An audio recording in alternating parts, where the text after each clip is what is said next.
धौलपुर में अभी zero corona status की स्थितियां मौजूद रूप से बनी हुई हैं और हम लोगों का पूरा प्रयास ये है कि ये स्थितियां स्थायी रूप से बनी रहें और संक्रमण के प्रभाव से मुक्त रहने वाला देश में ये पहला जिला बने। कल मैंने और पुलिस अधीक्षक महोदय के द्वारा विजिट बसेरी की सैंपल की गई थी और हमारा फोकस मूल रूप से बसई नवाब और सिंगोली वाली जो बॉर्डर्स हैं उस पर था।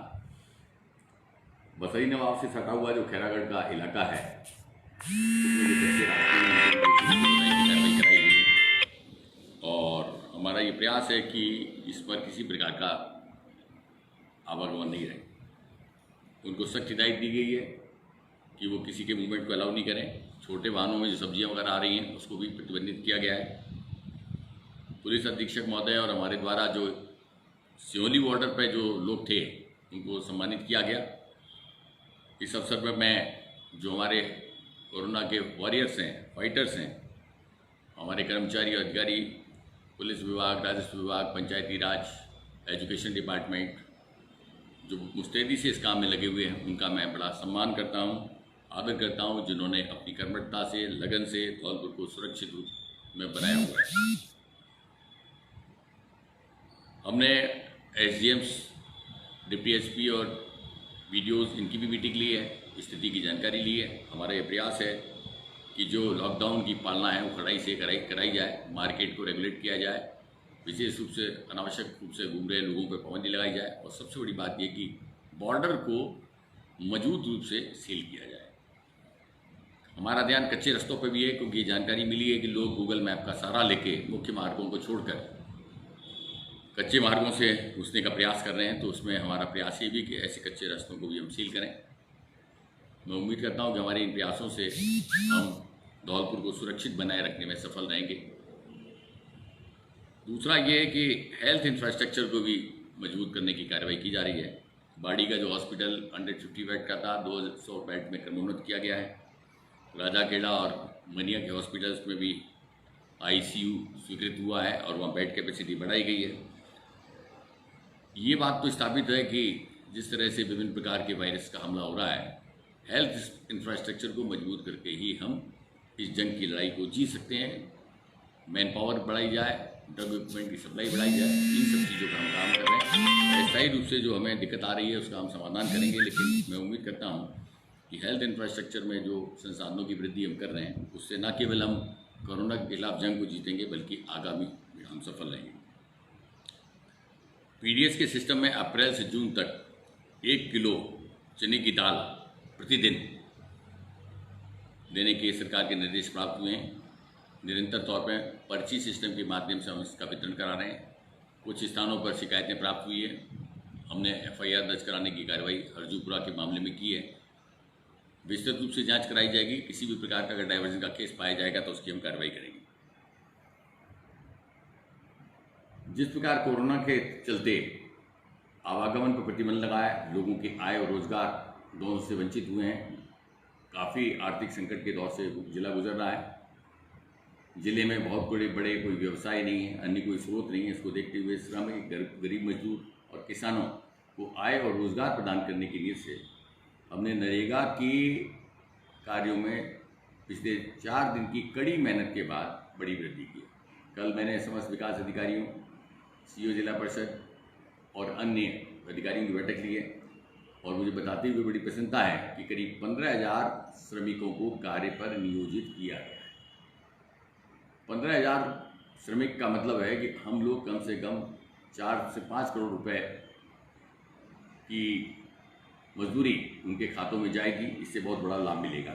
लेकिन नरेगा के कार्यों को कराने के साथ साथ हम इस बात का ध्यान रख रहे हैं कि सोशल डिस्टेंसिंग के नियमों की पालना हो, हेल्थ और हाइजीन का ध्यान रखा जाए, साबुन का इस्तेमाल करें, हाथ धोएं जो वैज्ञानिक पद्धति है, गमछा, रूमाल, मास्क का प्रयोग करें। लेकिन साथ साथ ये भी हमने देखा है कि चूंकि इस कार्य में 50 से अधिक लोगों को नियोजित नहीं किया जाएगा, पर 50 की संख्या भी काफ़ी है। अतः नरेगा कर्मचारियों की जो हाजिरी का सिस्टम है, उनके दोपहर में भोजन का सिस्टम है और पानी पिलाने का सिस्टम, इसमें भी सोशल डिस्टेंसिंग के मापदंडों को देखते हुए आवश्यक बदलाव किया गया है। हाजिरी एक स्थान पर नहीं ली जाएगी, हाजिरी अलग अलग स्थानों पर ली जाएगी ताकि एक स्थान पर भीड़ नहीं हो। लंच के समय भी आग्रह किया गया है कि एक जगह पेड़ के नीचे जो करते हैं उसको ना करें, अलग अलग स्थानों पर बैठ कर करें। और पानी के लिए भी इस तरह का सिस्टम डेवलप किया गया कि 3-4 स्थानों पर मटके लगाए जाएंगे। और शुरुआती दौर में कार्य प्रारंभ करने से पहले ही उनको इस बार कोरोना के संकट की जानकारी भी दी जाएगी। ऐसी एक्टिविटी की जाएगी, प्रचार प्रसार किया जाएगा कि ये क्या तो संकट है, उसका क्या समाधान है। हम लोगों ने ये भी तय किया है कि जब कार्य आरंभ करेंगे तो वर्क प्लान बनाएंगे, कार्य योजना बनाएंगे, जिसमें कि लोगों को बताएंगे कि उनको किस आदमी को कहाँ कहाँ काम करना है। ज़्यादातर काम पोखर खुदाई के और सड़क से संबंधित हैं, जिसमें लंबी दूरियां हैं। तो मैं उम्मीद करता हूं कि उनको ये बताया जाएगा कि एक कम से कम 1-1 मीटर की दूरी पे एक मजदूर संयोजित हो, ताकि दिक्कताओं पर जिसमें गहराई में खुदाई करनी है उसमें हम एक से अधिक संख्या 2 या 3 रखेंगे, ताकि जो भी मिट्टी खुदे उसको एक मजदूर मान लीजिए ऊपर ले जाना है तो दूसरा मजदूर उसको ले जा सके। हमने ये भी डायरेक्शन दिए है कि इसमें सर्दी जुकाम खांसी बुखार से पीड़ित किसी आदमी को श्रमिक के रूप में संयोजित नहीं किया जाए।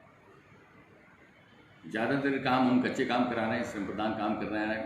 उसका मकसद ये है कि लोगों को तत्काल आय मिले और इस संकट के दौर से जो गुजर रहे हैं उससे वो मुक्त हो सकें। इसी प्रकार स्वच्छ भारत मिशन के कार्य पर भी बहुत जोर दिया जा रहा है। पिछले 3 दिनों से लगातार बैठकों का आयोजन हो रहा है।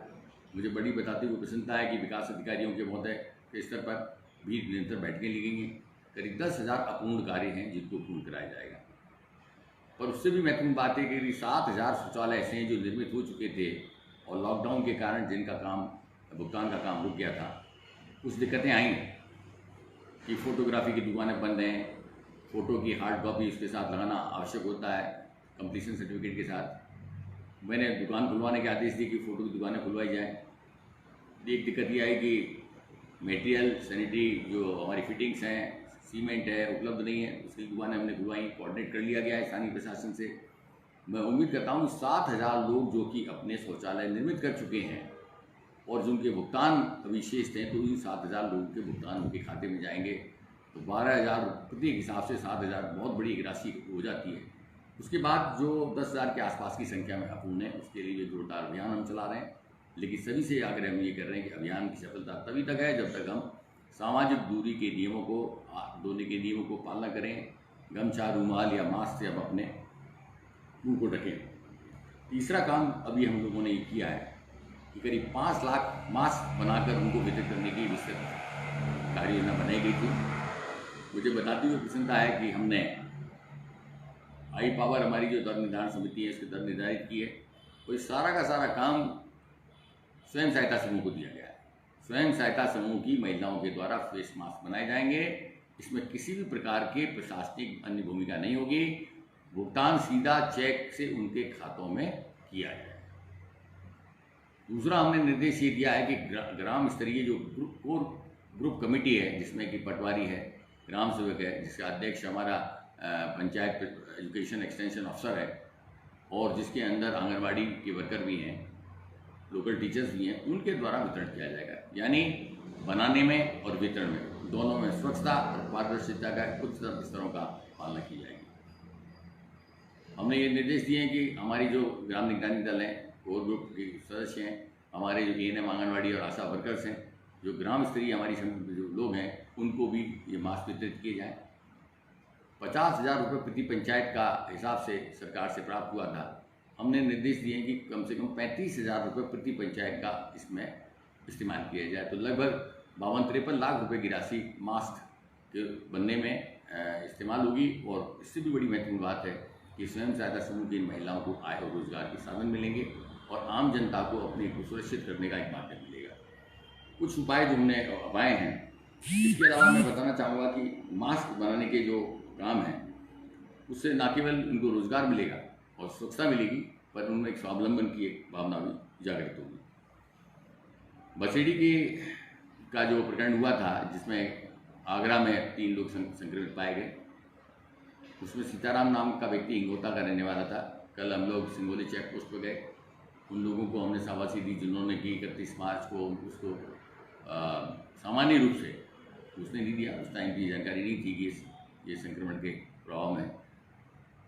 हमने उसके परिवार के 7 व्यक्तियों को, जिसमें 3 छोटे छोटे बच्चे भी हैं, उनको हमने करवाया है। सैम्पलिंग और उनको हॉस्पिटल आइसोलेशन में रखा है। हमारा मकसद ये है कि जब हॉस्पिटल आइसोलेशन में रहेंगे तो रिपोर्ट आने के उपरांत ही उनको इंस्टीट्यूशनल क्वारंटीन या होम क्वारंटीन में भेजने का निर्णय लिया जाएगा। ये सब जनहित में है। मैं उम्मीद करता हूँ कि जिन निर्णयों की पालना कराई जाएगी हम इस लॉकडाउन में सफल होंगे। मैं बच्चों से अनुरोध करना चाहूँगा कि ये लॉकडाउन का पीरियड उनके लिए बड़ा इम्पोर्टेंट है। ऑनलाइन कोर्सेज हो रहे हैं, पढ़ाई की तरफ भी ध्यान दें, क्योंकि अचानक जब ये ख़त्म होगा तो पढ़ाई का भार इतना अधिक होगा, उनके लिए दिक्कत का एहसास होगा, तो वो इस बात पर ध्यान दें। 3 मई तक ये लॉकडाउन चलेगा। जो छोटी छोटी समस्याएं आ रही हैं उनका हम निरंतर तौर पर समाधान कर रहे हैं और ये प्रयास कर रहे हैं कि लॉकडाउन की जनता को किसी भी प्रकार की तकलीफ ना हो। शुक्रिया।